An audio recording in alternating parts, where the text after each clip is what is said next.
এই ঈদে নিজের জন্য কিছু নেইনি, কিন্তু সংসারের জন্য কিছু নিব না তা তো হয় না। আসসালামু আলাইকুম ভিউয়ার্স, আমি শারমিন আক্তার। প্রতিদিনের মতো আবারও নতুন একটি ব্লগ নিয়ে হাজির হয়েছি আপনাদের সাথে। কেমন আছেন সবাই? আলহামদুলিল্লাহ, আমি ভালো আছি। এই যে চাদরগুলো দেখছেন, এগুলো আমি কিনতে গিয়েছিলাম চাঁদ রাতে। তো ফাতিহার বাবা বলছিল যে তুমি কি কিছু নিবা না? আমি বলেছি যে না, আমি নিব না, তবে আমি চাদর কিনবো, অনেক আগেই বলে রেখেছিলাম। তো ওর সাথে একটু রাগও করেছিলাম, যেহেতু আমি চাদর কিনবো বলেছি অনেক আগে, ও আমাকে এখন পর্যন্ত কিনে দেয়নি। তো চাঁদ রাতে আমি একটু মন খারাপ করে বসেছিলাম সন্ধ্যার সময়। তো ফাতিহার বাবা বারবার বলছে যে কি হয়েছে, মন খারাপ কেন? তো মেয়ে মানুষ তো বুঝেনি, একটু মন খারাপ করলেই সব কিছু আদায় করা যায়। তো আমি আবার কথা চাপায় রাখতে পারি না। আমি বলেছি যে আমি কিছু নেইনি, আমি তোমাকে বলেছিলাম চাদর কিনবো, তুমি আমাকে কিনে দাওনি।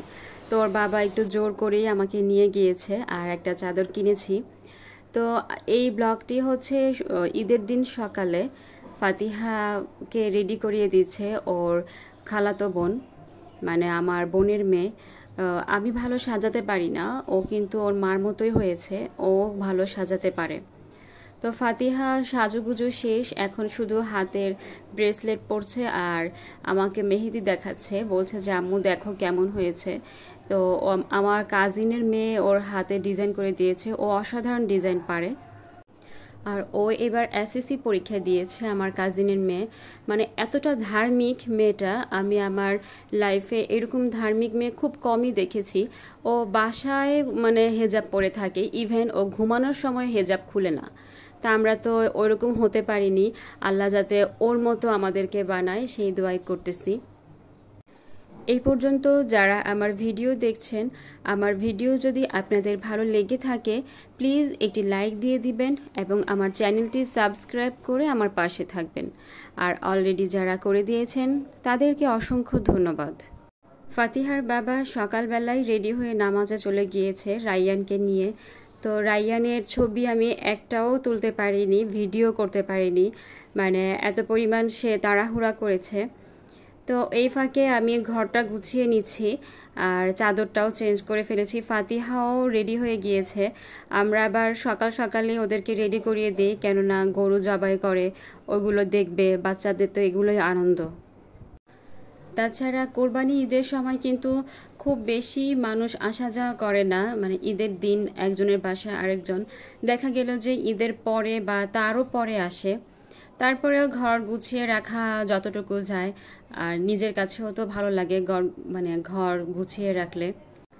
আর আমি হাজারো গুছালেও আমার বিছানা দেখা গেল যে মাত্র গুছালাম এরপরে আবার কুঁচকে যায়, কেননা রায়ান বারবার এসে বিছানার মধ্যেই উঠবে। দেখেন মানে চাদরটার কি অবস্থা করে রেখেছে।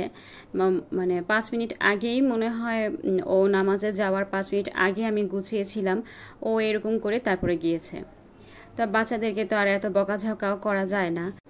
তো আমার ঘর গুছানো শেষ আলহামদুলিল্লাহ। এখন আমি যে হাতের কিছু কাজ আছে ওইগুলো করে ফেলবো। আর এখানে যে পিঠাগুলো দেখছেন এগুলো হচ্ছে আমার বোনের শ্বশুরবাড়ির পিঠা, এগুলোকে নকশি পিঠা বলে।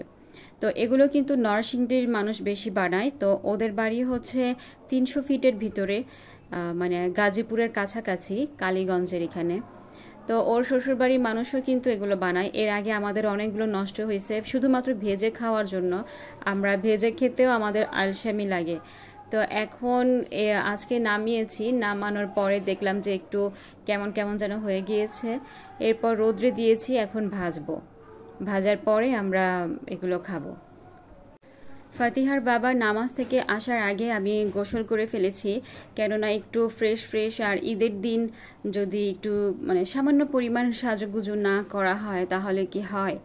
তো আমি একটু মানে চেঞ্জ আনছি, একটু নতুন ড্রেস পরেছি, তারপরে আংটিটা চেঞ্জ করেছি। তো টুকিটাকি একটু সাজুগুজু করলাম আর কি।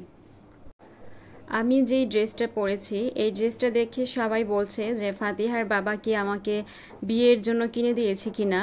তো আসলে মজা করেই বলছিল। তো আমি বলেছি আবার যে এখনই তো পরার সময়, ছেলে মেয়ে বড় হয়ে গেলে তখন তার পরতে পারবো না এরকম কালারফুল ড্রেস। আর তাছাড়া আমার কেন যেন কালারফুল ড্রেসই ভালো লাগে। আমি কিন্তু এই সাজুগুজু করে এত সুন্দর করে সেজে হাতে চুড়ি পরে গরু কাটতে গিয়েছিলাম। মানে আমাদের কষাই নেওয়া হয় না, আমরা নিজেরাই গরু কাটি। আমার চাচাতো বোন, তারপরে আমার হাজবেন্ড, আমি, আমার আব্বা সবাই মিলে গরু কাটি আর কি। কষাইটা নেওয়া হয় না। এই যে এই পিঠাগুলো ভাজা হয়ে গিয়েছে, এটা অবশ্য আমরা 2 দিন পরে ভেজেছি, ঈদের দিন আর ভাজা হয়নি, সময় পাইনি। আর আমিও ভাজতে পারিনি, ভাবছিলাম যে আমি ভাজবো, যেহেতু আমি পারি না। তো এসে দেখি যে ভাজা হয়ে গিয়েছে, আমরা ঘুরতে গিয়েছিলাম। তো যাই হোক, ভাজা হয়েছে ভালো কথা, আমরা খেয়ে নিচ্ছি। আর ঈদের দিন গরু কাটার পরে মুষলধারে বৃষ্টি হয়েছিল, যাক আলহামদুলিল্লাহ। তো ঈদের দিন বা তার পরের দিন যেহেতু ফাতিহার বাবার অফিস ছিল বিকেলবেলা, ও আমাদেরকে নিয়ে ঘুরতে বের হইতে পারে নাই। তো ঈদের 3য় দিন আমরা ঘুরতে বের হয়েছিলাম। আর আমাদের ঘোরার জায়গা বলতেই হচ্ছে সংসদ ভবন আর জিয়া উদ্যান। এই দুটো জায়গায় হচ্ছে আমরা পায়ে হেঁটে বা রিক্সা দিয়ে চলে আসি কাছাকাছির মধ্যে। আর এতটা গরম পড়েছিল যে দুপুরবেলা বা বিকেলবেলা আমরা আসতে পারিনি, প্রায় সন্ধ্যা করে আমরা ঘুরতে এসেছিলাম। সংসদের এই জায়গাটায় সবসময় মেলার মতো হয়, প্রচুর কসমেটিক্স বসে, তারপরে স্ট্রিট ফুড তো আছেই, কথাই নেই। আমরা মা মেয়ে তো অনেক পছন্দ করি বেলপুরি, ফুচকা, মানে স্ট্রিট ফুড আমাদের খুবই পছন্দ। তো এই জন্যে আমরা দুইজনই একটু ফ্যাট। তো মেলায় একটু দাম বেশি নেয়, এজন্য আমরা ঘুরে ঘুরে দেখছিলাম। আসলে কেনার উদ্দেশ্য ওইরকমভাবে ছিল না।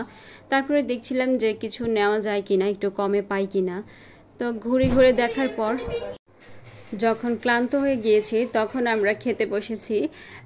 আমরা সব সময় সংসদে গেলে ওনার কাছ থেকেই ফুচকা চটপটি খাই, চাপ সামলাও। তো ওনারটা অনেক ভালো হয় বানানো, এজন্য ওইখান থেকেই খেয়ে ফেলি। ফাতিহার বাবা আমার টকের মধ্যে বোম্বাই মরিচ দিতে বলেছে। আসলে এমনিতে কিছু বলতে পারেন না, এভাবে টকের মধ্যে বোম্বাই মরিচ দিয়ে আমাকে শাস্তি দেওয়া হয়েছে আর কি। যাই হোক, সমস্যা নাই, আমি প্রচুর ঝাল খেতে পারি, আমার কোনো সমস্যা হয়নি। আর বোম্বাই মরিচ দেওয়াতে আরও মানে ফুচকাটা টেস্টি হয়েছিল।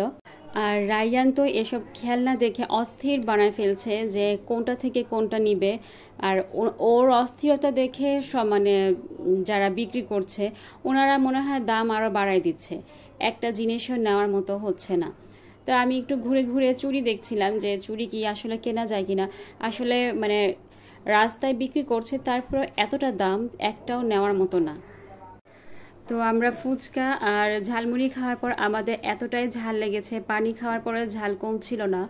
তো রায়ান বারবার বলছিল যে এই খাবারটা খাবে।